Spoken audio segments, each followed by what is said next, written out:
Melanie Martinez is like a pop star plucked from the imagination of Dr. Seuss.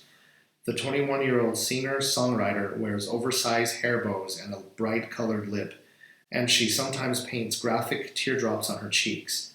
But there's a complexity behind her baby doll aesthetic.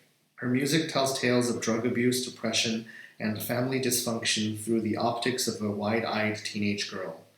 Martinez's debut 2015 album, Cry Baby, which is also the name of the singer's alter ego, details the existential crisis that one faces at the brink of adulthood. The lyrics are a twisted blend of childhood naivete, teenage angst, and adult apathy, all of which are sung over creepy synths and hard-hitting hip-hop beats. It didn't take long for Martinez to develop her fiercely loyal fanbase, which is now millions deep. Her first and only album has been certified gold, and she has plans for a second tour in the fall. All in all, she's come a long way since she stepped into Atlantic Records' office wearing a necklace made of doll parts and hair dyed 2 different colors, an aesthetic she picked up from Cruella de Vil. We spoke to pop's greatest anomaly a day before she played Lollapalooza about fantasy versus reality and what we can expect from her sophomore album. I had the pleasure of catching your set at Panorama. Did you get to see anyone else play? I didn't really get to see anyone play at Panorama. I have really bad anxiety after I play and before I play. I just need to chill out and smoke some weed or watch some cartoons. I'm not really much of a socialite when it comes to hanging out at festivals and stuff like that. But hopefully, I'll get to see a couple of people play tomorrow at Lollapalooza. Kehlani is a good friend of mine. She's playing tomorrow as well. I think at the same time as me on another stage. So I don't know if I'll be able to catch her set, which I'm really bummed about, because she's incredible. A lot of artists feel nervous before a performance, but you said you feel anxious after as well. Why is that? I don't know. I have anxiety all the time, like right now, during interviews. I just need to chill more often, I guess. After Panorama, it was really hot that day, so I was focused on getting into air conditioning, really. She laughs. That was the first thought in my mind. You created a character for the first album named Cry Baby. How closely does this character resemble your reality? Well, I knew for a while that I wanted to name my first album Cry Baby. I didn't really know why. At first, I was just really into the name, and then I started thinking about it more and realized that I was called a crybaby and made fun of a lot when I was younger for being overly sensitive and emotional. Growing up, I feel like a lot of people are taught that being emotional is a weakness, and I really wanted to overcome my insecurities with feeling out of control with my emotions. I wanted to write a song that would help me deal with that, and Cry Baby was that song. I felt like that was me. It was just a self-description of how I've always felt my entire life. Since the character is representative of you and your emotions, are the songs all based on your life as well? I continue to write songs within the children's theme, but also always making sure there was some sort of adult content behind everything, or an adult story or situation. There are some songs like Dollhouse, Tag, You're It, and Milk and Cookies. Those songs, I don't personally connect with the actual subject. I have a great family life, and my parents are super supportive of everything that I want to do, and I'm grateful for that. But I had a lot of friends who had issues with their families, so I've always loved writing songs about things that a lot of people don't usually write about, because it's an uncomfortable subject or just depressing or whatever. To me, I think it's really important that everyone has music that they can connect to, and music that will help them, because music is therapy for me, and I always want my music to be that for other people as well. What's a song you closely relate to? Mrs. Potato Head, because that song is just about feeling the need to change how you look to fit a certain standard, but the idea came from the visual of Mrs. Potato Head and how you can pull apart the pieces and change her face, and how that couples with plastic surgery. When I wrote that song, I was going through a lot of personal insecurities about how I looked. Do you think Melanie's beautiful? Mm-hmm. Me too. And it was a reminder that I'm beautiful the way that I am, naturally, even when I don't feel like it. I wanted that to be the message for other women as well who are struggling with the same thing. There are still people in the world who need songs to connect to and help them with their everyday battles. It definitely doesn't go unnoticed. You have such an incredibly fervent fan base. Who do you think is connecting with your music? Is Emily one of them? Maybe. Maybe? So you think that you might be a fervent fan, or are you sure you are? I don't know what's a fervent. Fervent means you love her so much. Mm-hmm. Then are you a fervent fan? Mm-hmm. Are you her number one fan? Maybe number 2. Who's her number one fan? I don't know. I think you're her number one fan. It definitely doesn't go unnoticed. You have such an incredibly fervent fan base. Who do you think is connecting with your music? I definitely have a good idea of who the people listening to my music are. You have all of her songs memorized. Of course you're her number one fan, and you sing it all the time. I definitely have a good idea of who the people listening to my music are because I meet a lot of them on tour. And I've met people who have told me that they've been struggling with either depression or attempted suicide. You know, it gets really overwhelming, and it's definitely really emotional meeting people all over who are being helped by my music. They really are connecting to it in a deeper way that's really, it makes me super emotional because I know how it feels to. I just know a lot of the feelings that they have, so it gets me overwhelmed meeting them and sharing those kinds of feelings. It can be emotional draining a lot of the times. What does your average fan look like? There are so many 13 to 18-year-old girls, but there are also a lot of older people who come with their children who also relate to the music. But in a way that's not, I don't know how to explain it. There will be 8-year-olds who come to the show. There will be 8-year-olds who come to the show, and I feel like they're super into it because of the... Cliff. Yes? Ready? There will be 8-year-olds who come to the show, and I feel like they're super into it because of the aesthetic and the colors or the story and the visuals, and their parents are there, and their parents might understand more of the lyrics than the kids do. So the parents can understand the more adult content behind it. That's what they're also interested as well. Looking ahead, do you think you'll always sing as the character Crybaby? Crybaby is just so close to my heart in a way that I feel so connected to the character, or like I am the character. I really want to make sure that all of my albums connect and tell a bigger story in the end. I want this to just be the beginning of Crybaby's story.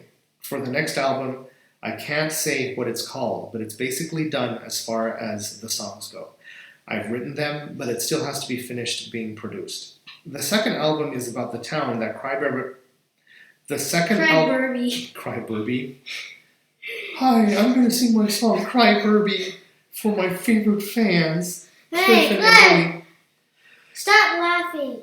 The second album is about the town that Crybaby lives in. It's about her experience in this place from beginning to end, and it's also introducing other characters in that place. So I can't say what the place is, but that place is the name of the album.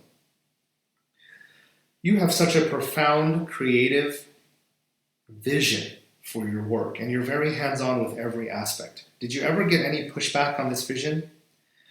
There were obviously a couple battles in the beginning, just because as a new artist on any label, it's going to be hard, whether you have a vision or not. It's really hard to get people to understand things so that they can see that there's truth, that people actually care about the music and the art and the story. It just took a little bit for them to realize that I'm not the type of artist who can settle for just 2 music videos per album. I wanted to do a music video for every song on the album and tell the story on every song of the album. Just like I do in the packaging and the visuals online. I'm just very particular about that kind of thing. So I think that they were just super supportive from the beginning because they believed in it, and I'm really grateful for that. Hey, Cliff, look. I brought the poetry book. Emily, Melanie loves poetry, and it is really, really special. I think you're the only person I know that has this. Can you speak a bit more about your creativity as a child? I was really in touch with my emotions as a kid, so I loved writing poetry just to help me get out my feelings. You brought that poetry book right when she was talking about her poetry. I know. Do you have a strong sixth sense? Mm-hmm. Are you intuitive? Mm-hmm. Are you psychic? Mm-hmm. You are very strongly psychic, Emily. Okay, Cliff, hold it. You are very strongly psychic. Hold it. Say cheese. Cheese. Okay, I took a Okay. picture. Can you speak a bit more about your creativity as a child? I was really in touch with my emotions as a kid, so I loved writing poetry just to help me get out my feelings. Poetry.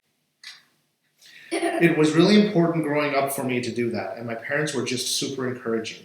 And then growing up, over time, I got really into photography. Do you know someone who loves taking photographs and videos? Me. And who else is like that? Melanie. Yes. I got really into photography, and I think But that's... my mommy likes deleting if she has a copy of one. Yeah, and then Rora and Lexi are kissing again. Mhm. And then growing up, over time... Well, Cliff, do you think I deleted your videos before? I hope not. Yep. Okay, well, don't do That's it why anymore. I'm so smart. And Okay, you're so weird. don't do that anymore. I did it. Okay, good. Did you not hear me? And then growing up, over time, I got really into photography, and I think that's what sparked having a need for visuals to accompany music. I think that came from being a photographer and thinking about fun ways to shoot my friends and have them... Can you show me your teeth? Not right now. I'm almost done.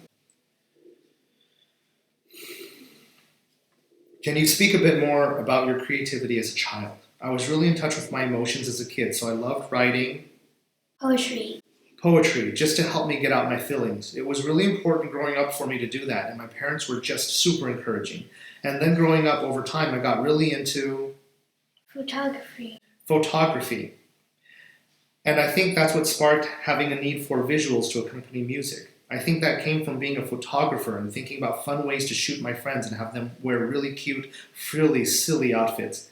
I don't know, it was fun. My parents would let me make a mess around the house just so I could create. They wouldn't care if I ruined something, if I got a good painting out of it. They were just really supportive of anything creative.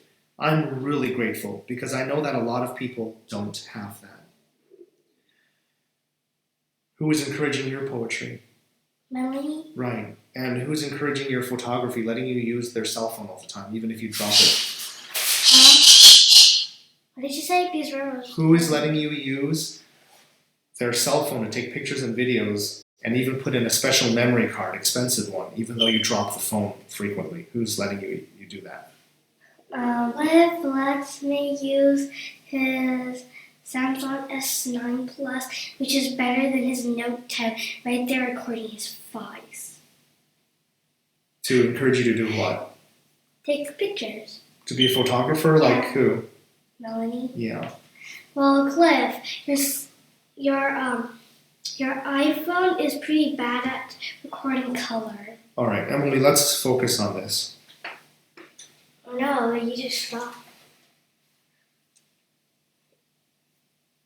Are you going to continue?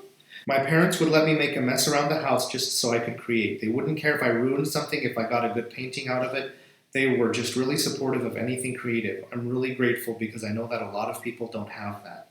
Do you play around with photography outside of this project, or is everything just focused on promoting Crybaby? Right now, everything's super focused on the character and the story. I'm going to have so much work to do. I have 3 more music videos to shoot for the current album. I just shot a double music video for Tag, You're It, and Milk and Cookies, and I just finished editing it. It has to go through color correct and all this stuff. It might take a couple weeks. But once I'm done putting that one out, I'm going to have those next 3. I'm planning on making a music video for every song on the next record, too. So that's going to take forever. Looking back at your work, what makes you feel the most proud? I feel like this is such a good question for any human who is working in any... the song called Human? Mm-hmm. Okay. Looking back at your work, what makes you feel the most proud? I feel like this is such a good question for any human who is working in any field, really. It's so interesting because I don't think that anyone ever thinks about things like this. But I feel like it's just the journey alone. Every bit of it is worth it because I get to express myself through art and music, which is crazy. That's my job, to express myself through art and music. I'm so lucky.